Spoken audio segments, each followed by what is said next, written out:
এই ভিডিওতে আমরা কথা বলবো বিএনএস সেকশন 120 ধারা 120।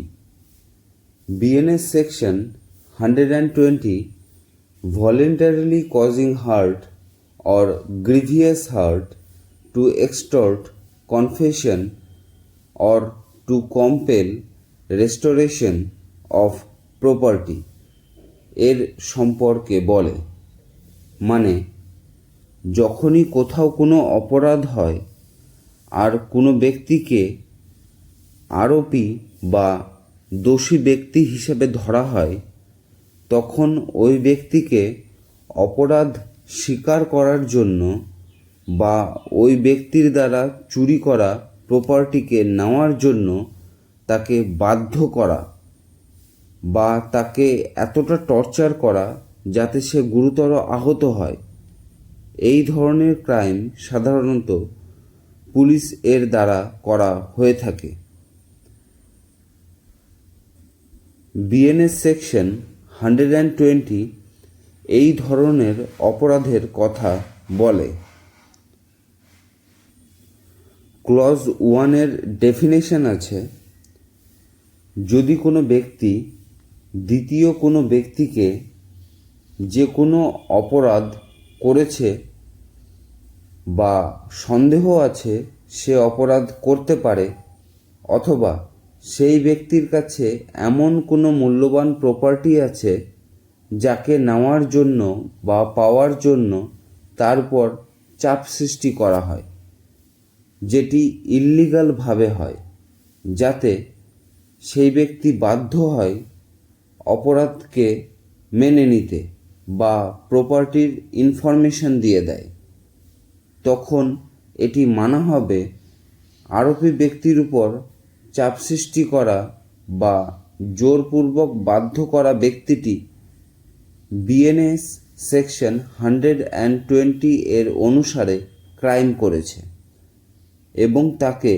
7 বছর পর্যন্ত সাজা দেওয়া হতে পারে, সাথে জরিমানাও হতে পারে।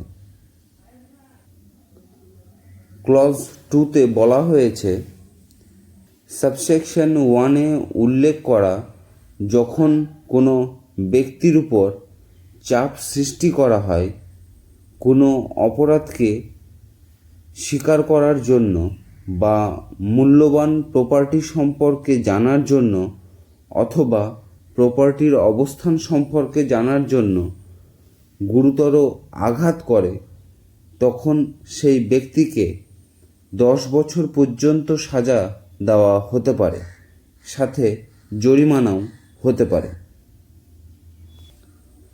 এখানে ইলুস্ট্রেশন দেওয়া হয়েছে।